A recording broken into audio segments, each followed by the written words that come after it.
लु है साथीहरू, आज चाहिँ म यहाँ यो सफा गर्नु लागेको है। घरमा अलिकति टाइम पाएँ अनि हिजो चाहिँ बाबाको हातबाट टिका लगाएँ, अस्ति घरमै गरेँ।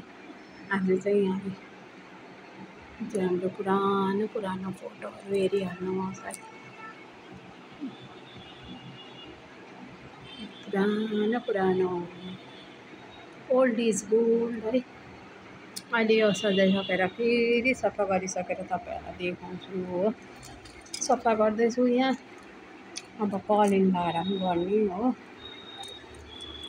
साह्रै मैला हुन्छ क्या यस्तोहरू, यो देख्दाखेरि चाहिँ ऐनाहरू सबै राम्रो, तर साह्रै मैला हुने क्या। कति धुलो आएको हो, कहाँबाट आएको धुलो हो। वाक्क लाग्छ बेला बेलामा त क्या सफा गर्नु पर्दा त यति बिना मैला हो। पहिला चाहिँ यो सुक्खा लुगाले पुसेको, त्यहाँदेखि चाहिँ एउटा भिजेको लुगाले पुस्ने हो यसरी, त्यहाँदेखि फेरि कलिन हालेर पुस्ने हो। त्यहाँदेखि चाहिँ धेरै छ यसको प्रोसेसहरू साथी हो। सबजनाले दसैँ तिहार आएपछि घर सफा गर्छ, के गर्छ। म चाहिँ एक एकवटा गर्दै गर्छु साथी हो। म चाहिँ एकैचोटि भाँडा टल्काएर दुनियाँ गरेर बिमारी हुइन्जेल काम गर्दिनँ। मलाई चाहिँ जब मन लाग्छ तब चाहिँ यसरी चिलिक्क पार्छु, त्यहाँदेखि फेरि छोडिदिन्छु कति दिन हो।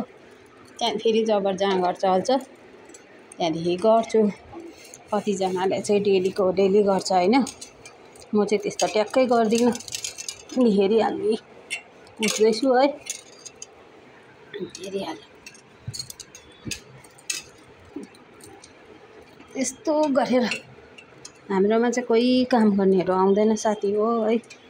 हामीहरू चाहिँ आपसमै मिलेर काम गर्छु। नानीले अहिले टेबलमा ओछ्याउने कामहरू सबै सक्यो, म चाहिँ यहाँनिर यो गर्दैछु है।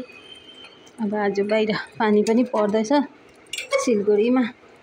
बिहानदेखि दिनभरि एकदम खाएर सुतौँ लाग्ने दिन भइरहेको छ है। तर के गर्नु, त्यस्तो त पाउँदैन, खाना बनाउनै पर्यो है।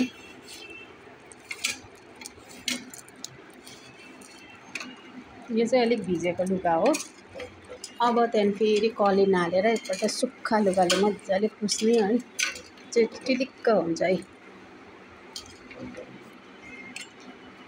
अरू कतिजना साथीहरूले चाहिँ बिमारी होइन्जेल पुस्छ, बिमारी होइन्जेल लुगा धुन्छ, दसैँ आएपछि निकालेर है, पर्दादेखि लिएर सबै। म चाहिँ त्यस्तो गर्दिनँ साथी हो। म चाहिँ जब एकदम देख्छु मैला लाग्छ, आफूलाई चेन्ज गर्नै पर्छ भन्ने लाग्छ, तब चाहिँ फेर्छु है। अन्त यस्तो अब यो डल मैला लाग्दैछ। अहिले त पानीको सिजन छ है, पानी पर्दैछ अचम्मको पानी। अब यो कुन दिन अलिकति उज्यालो हुन्छ त्यहाँदेखि निकालेर धुन्छु एउटा एउटा गरेर है। त्यहाँदेखि यहाँ हाम्रो चिन्डी गुडियाहरू बसिरहेको छ है, त्यही राम्रो गुडियाहरू हेर्नु। यिनीहरूलाई पुस्दै राख्दै गर्छु है। हाम्रो हेर्नु कति राम्रो प्राइजहरू, पुरा छ प्राइजहरू पनि। नानीले पनि पाएको, मैले पनि पाएको हो। धेरैवटा के छ है। हामीले त केही आयो भने म चाहिँ छोड्दिनँ, अरू त अब नानी ठुलो भयो लजाउँछ। म चाहिँ जे आयो त्यही गर्ने, काहीँ केही भइहाल्यो भने गरिहाल्ने क्या। त्यसरी चाहिँ म चाहिँ पुछपाछ गर्छु साथी हो।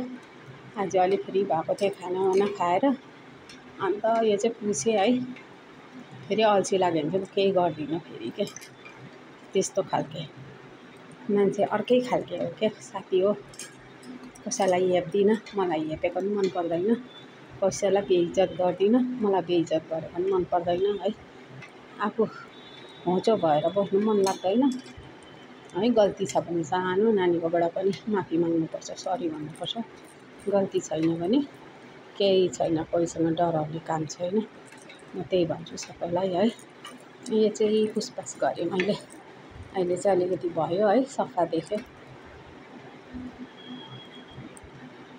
लु हेर्दै हुनुहुन्छ, अलिक सफा भयो नि। अब यसलाई म लास्टमा कलिन हालेर यसको मुनि पनि मैला हुन्छ क्या अचम्मै यसको मुनितिर यस्तोतिर। अब यो चाहिँ कलिन हालेर फेरि पुस्छु। लु है साथीभाइ हो फेरि हेर्दै गर्नुहोस् है ल।